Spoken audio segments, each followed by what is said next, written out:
So that animal yesterday that I was saying that I think she's gonna die, I put her on a 3 out of 10. This morning I took a look at her and she looks like she's doing a little better. And so I moved her up to a 4 out of 10.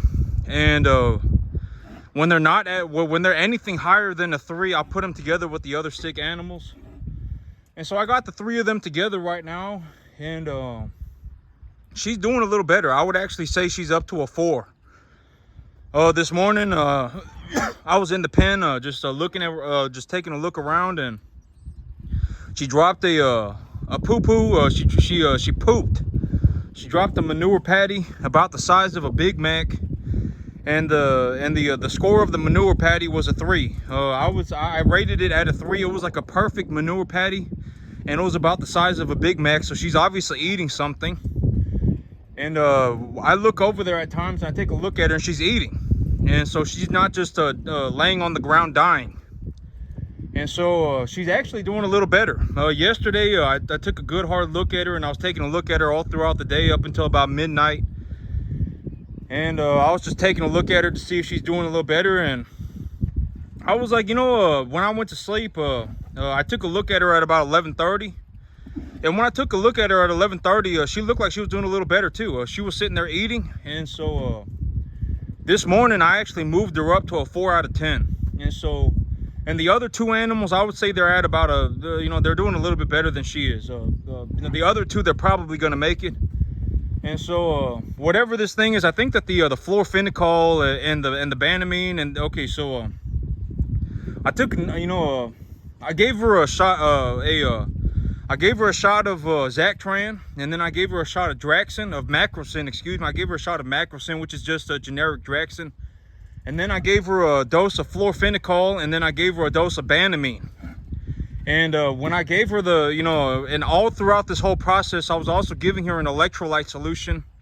And she was chugging away at that electrolyte solution the whole time. And so I would say as of right now, she is not on death watch. I'm not watching her to see if she's going to die at any moment.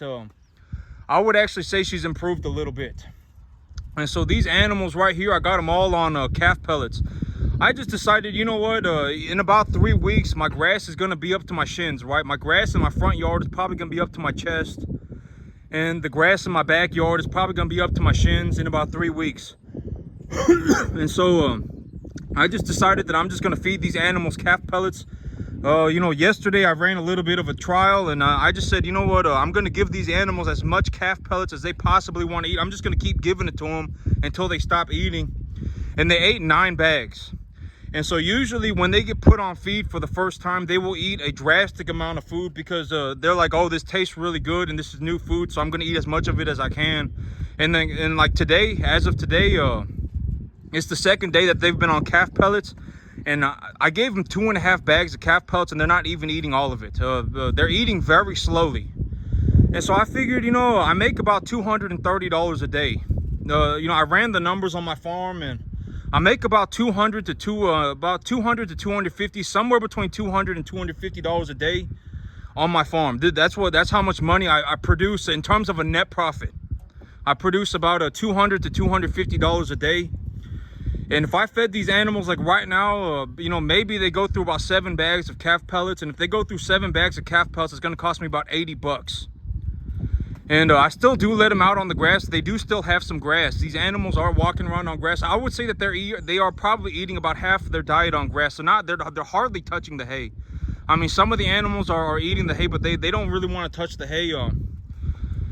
Most of these, I would say, they're probably getting about half their diet on grass right now. They're getting about half their diet on grass, and I make about $200 to $250 a day.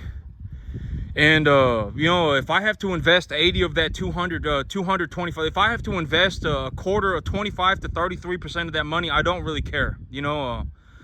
I always say don't lose a dollar, don't lose a dollar trying to save a penny, right? If these animals get out of condition, if I wake up a month from now and my animals have slid on the body conditioning score, if they went from being an average body conditioning score of 6 to a 5, then I've lost money.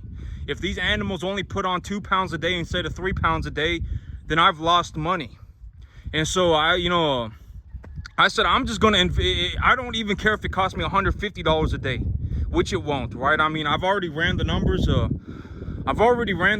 And you know, this makes sense, and so I'm doing it, and I believe that this is the best. This is the best that I could come up with, right? And so, like, you can see this animal's pooping right now, and his manure is not coming out completely. This is like a manure score of about a 2, right? It's kind of loose, and but it's not straight liquid, and it's not gassing up. And this is kind of what they're when you put them on grain, this is what their manure is going to look like. It's going to look a little bit more loose. When you put them on a high fiber diet, like a high grass diet, it's going to come in more of a 3. But I would say that's a 2. But when the manure's at a 2 or a 4, it doesn't really matter. That's perfectly fine too. If they're on a high energy, high protein diet, a manure score of 2 is more likely. And so you know, these animals, you know, I'm giving them I'm just completely filling them up on calf pellets a day. And you know, it cost me about $80-90, and I was like, you know, these animals, like, without these cattle, I don't have money, right? I mean, you know, if I don't have these cattle, I'm not making money. And so that $200 to $250 a day that I'm making, it does not exist anymore if I do not have the cattle. And so it is in my best interest to just take care of the cattle, right? And so you know, and here's the thing is that, you know, like me right now, I'm making about $200 to $250 a day, right? You know, here about next month, when I've sold more cattle and everything, I'll have to reinvest my earnings. And so that $200 to $250 a day, that $6,000 to $7,000 a month that I'm making right now, is going to go up. It's going to go up in an exponential fashion. It's not linear. You know, it's going to go up exponentially. Like, you know, if you run the numbers on what I'm doing and everything, and you know, the amount of money that I make is going to go up on an exponential curve. It's not linear. Like, I'm not going to go from making $6,000 a month this year to making $7,000 a month next year. It's going to be like I'm making $6,000 a month this year and $60,000 a month next year. If you run the numbers on what I'm doing, and you realize, you know, and you actually take a look at what I'm doing for what it is, you will see what I'm talking about. You know, my money's going to go up on an exponential curve. Especially when you consider that at the end of the year, I need to take leverage for twice the amount of money that I earned throughout the year if I'm going to write off the entirety of my taxes by purchasing cattle. If my plan is to write off the entirety of, which it won't be, right? Because probably at the end of the day, you know, hearing about, you know, as soon as I buy a new piece of land, I'll probably also buy myself an F-350, right? I'll probably also just go ahead and buy myself an F-350, write it down as an asset for my business, and a gooseneck trailer, and you know, and I can pay for that, and that's also going to be a tax deduction. But still, I will end up with hundreds of cattle. You know, one of these animals, I bring them in at about you know, for about $900. It costs me you know, if it costs me a lot of money to raise them, you know, it'll cost me about $250 to raise them. And you know, let's say you know, I put $1,200 into the animal, and I get $1,800. You know, I put $300-400 into each animal to raise them, which I won't, right? That's ridiculous. That's a conservative estimate. I always say, you know, when I make my plans, I don't make my plans according to, if things go straight into la land, and my life turns into a mystical, magical journey, then I'm going to make this much money. I don't think about my money like that. If things just do not go well, and I lowball myself, I will make about $600 an animal. On a heifer, maybe I'll make about $500 an animal if I lowball myself. And so, you know, and a good way to put it is, you know, I've already said this though, right? But if you have a full-on dairy animal, even this animal right here, right? A painted brindle calf, right? Some kind of a Brahma off-breed, maybe a Brahma shorthorn. If I had to guess what this animal was, I would say this is a Brahma crossed with a shorthorn. And, you know, even this animal at 800 pounds will bring in like $1,200. Even this one. I don't know if y'all remember from a long time ago, but Slowpoke and Princess had the cleft palate. I brought home almost $1,200 on Princess. I brought home almost $1,200 on Slowpoke. And Slowpoke, his eyes would go, you know, 2 separate directions. And you know, he was a Hereford, a Jersey cross, and just you know, and you know, I got $1,200 on Slowpoke. And so, you know, you gotta have to learn. If you want to get in the cattle business, you're gonna have to learn how to identify cattle. Oh, this is you know, this is a beef breed, 1 to 1.5 type, medium, large frame, commodity type animal, right? You know, at 800 pounds, probably sell for about if the feeder cattle market's sitting at about 255, 260, I'll probably get about 2 1/4, 235 for them, right? I mean, you're gonna have to learn to think objectively. You know. And in terms of thinking objectively, and one of the things that I was doing, last night and early this morning, was I was taking a look at my budget, and I said, this month, but the animal that I have over there, that black white-faced heifer, yesterday I was taking a good look at her, and I was actually just being like, I was like, I don't know if I'm gonna wake up tomorrow and I'm gonna take a look at you, and if you're not gonna be able to stand, because usually when they're at about a 2 or a 1, when they're near death, they will be just rolled up, curled up on the ground. And even if you like go up and you pet them, they won't get up, and they'll essentially lay there and die. And so I was like, I may get up tomorrow and you might be coiled up on the ground and not able to get up. And so I want you to take a good look at me, and I want to take a good look at you before before this happens, and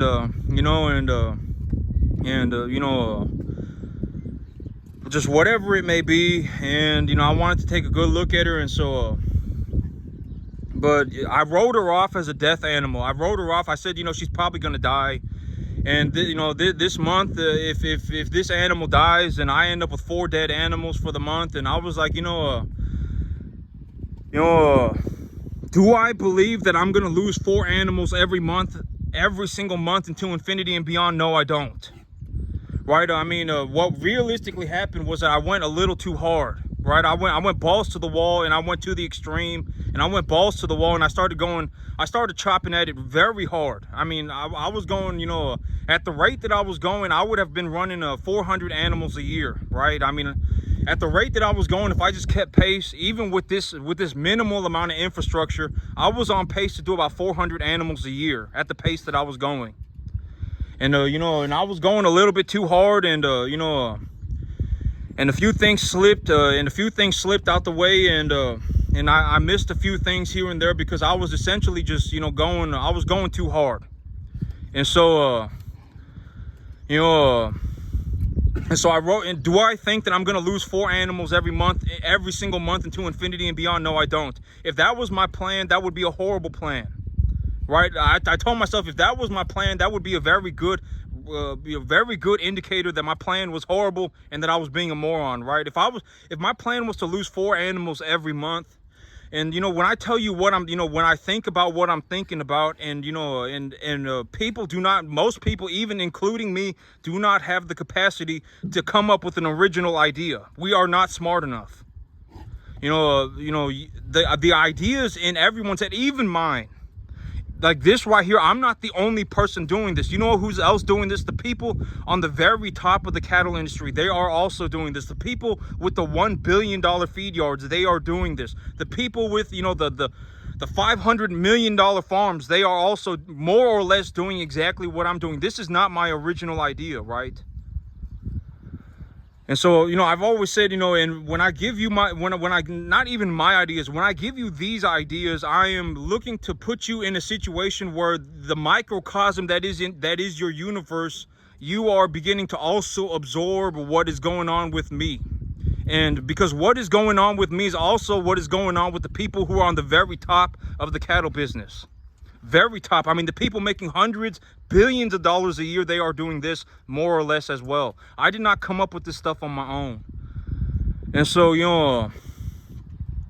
but when I take a look at my plan, and I was like, do I think I'm gonna wake up next month and have another four of these animals die? No, I don't.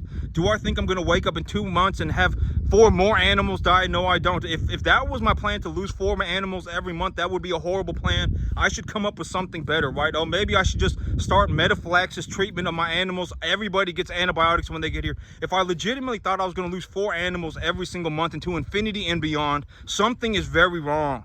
I need to change up their diet, right? I need to change up their medication. I need to do something. I just can't just say, you know what I'm going to do? I'm going to lose 4 animals every month for the rest of my life. That's the plan. That is not the plan, right? If that was the plan, I would need a different plan. I'm going to have to give the animals different medication. I'm going to have to give the animals different feed, etc., right? And so, like when I was taking a look at my plan, I was like, but here's the thing. It's like, when I say that I'm going to make $17,000 a month, and that's just a starting point, and my money's going to go up in an exponential fashion, this is what I'm talking about, okay? when I talk about I'm gonna make $17,000 a month, and that's just the baseline. You know, I'm gonna go up very, very quickly from here. Just if you take a look at what's going on, and if you take an objectively good look at what's going on with me right now, you're gonna see that that's about to go up on an exponential curve. Like $17,000 a month is what I'm making right now. Here in about 2 months, that'll probably be you know, closer to 20. And in 4 months, it'll probably be closer to 25. I don't exactly know. I haven't ran the numbers, but you know, when I sell, and here's a good example. When I sell animals and I come home with a $6,000 check, and $2,500 of that $6,000 check was net profit, I will have to invest the $3,500, but I'll also have to invest the $2,500 on top of that. And so if I take 4 animals to the market, I now have the money to bring home 7 animals. I now have the money to bring home 7 animals and feed them up to weight again. And so, you know, my money's going to go up on an exponential curve. And this, you know, and $17,000 a month is a baseline. And this is what I mean by $17,000 a month is a baseline. I would say that the average weight of my herd right now is about 400 pounds, 450 pounds, right? The average weight of my herd is probably about 450 pounds. And if I were to make $17,000 a month, I would have to take 8 animals to market a month. And so I have 48 animals as of right now. If that one animal dies, I have 47, but more or less I have 48 animals. If I were to take 8 animals to market every month for the next 6 months, you know, okay, so if the average weight of my herd is 450 pounds, if the average weight of my herd is 450 pounds, and I have 48 animals, and the average weight of my herd is 450 pounds, that means over the next, in my target goal to make the amount of money that I'm looking to make, you know, to make $17,000 a month, I need to get my steers up to 800 pounds and my heifers up to 700 pounds. Do I believe the entirety of my herd, currently at 450 pounds, will be at 700 to 800 pounds in 6 months? They will probably be at 700 to 800 pounds in 3 months. Maybe, you know, if it takes a long time for some of the smaller ones, maybe, you know, but maybe I sell them earlier, right? Maybe I sell them at 650. But, you know, a majority of these animals are going to be at 700 to 800 pounds in less than 6 months. And and that means they're all going to market within the next 6 months. And if they all go to market within the next 6 months, I make $17,000 a month. And if I have to reinvest my earnings, my $17,000 a month goes up on an exponential curve. I start, you know, producing large amounts of money. And here's the thing, you know, right? Every problem, except for having to deal with a moron, the only problem that does not vanish for me is having to deal with morons. But at $17,000 a month, all of my problems disappear except for having to deal with morons. And, you know, that may sound horrible, and I don't like saying that, but I'm just going to be honest. Let's say I have a $2,500 emergency, right? You know, it's no longer an emergency. If I make $17,000 a month, $2,500 is no longer an emergency. I lost 4 cattle. Well, you know, and I don't really like talking about cattle this way. But if I make $17,000 a month, if I have a $2,500 emergency on 1 month, it's just negligible. In terms of monetary value, it is negligible. I'll just write the check. It does not matter. $2,500 is just a fart in the wind. It's just gone. And so, you know, almost all, you know, every single one of my problems disappear except for having to deal with a moron, legitimately. Right? I mean, it just is. I don't like saying that, but it just is what it is. At $17,000 a month, I can do whatever I want. If I want to run more cattle, I can do what I want. I can run more cattle. If I want to buy a truck, I'll go and buy a truck. If I want to buy a $100,000 tractor, I'll go and buy a $100,000 tractor. If I want to put my animals on $100 worth of feed a day, I'll put them on $100 worth of feed a day. It don't matter to me. And $17,000 a month is what I'm making right now. You know, next month I'll be making more money. The month after that, I'll be making more money. The month after that, I'll be making more money. And so, you know, short of dealing with morons, all of my problems have now disappeared. Every single last one of them. When I take a look at my bank account, I have thousands of dollars in my bank account. You know, I have hundreds of thousands of dollars worth of stuff, and you know, I can run as many cattle as I want, and you know, to a reasonable degree, all these things are true, right? I can legitimately do practically anything that I want, and that is why I encourage people so adamantly to go and make money. Do not end up in a situation where all you have is a massive pile of nonsense and no money. Because if you have a massive pile of nonsense and no money, that's not a good situation to be in, right? It's just not. And so, you know, I mean, that's where you don't want to end up, right? And so, you know, if in all honesty, right now I make about 17,000, and next month I'll make more money. And the month after that, I'll make even more money. You know, every time I take one of these, you know, every time I take a set of animals to market, I will come home with more money than I had in the past, and I will have to reinvest all of it. And if I reinvest all of it, my money will go up in an exponential curve. It is not linear. And so, you know, when I show y'all how to do this, you know,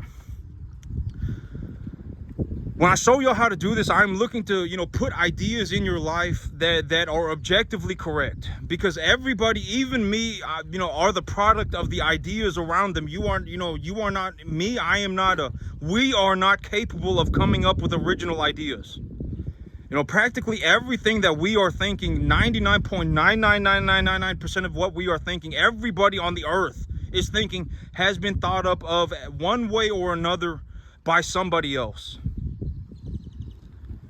And so when you look at my farm, and you know, almost nobody is going to be able to wake up on a 10-acre field and make $12,000 a month. Almost nobody. It's just not possible. For most, I'm not going to say it's not possible, because, you know, if you want to get to this level, you are going to have to work like 15 hours a day for the next 15 years of your life.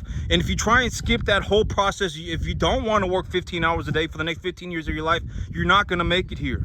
You're just not. I mean, I don't know how else to put that for you. You're just not. I mean, you know, you don't want to end up and I fell out of heaven to 7 and my life is a la la land journey.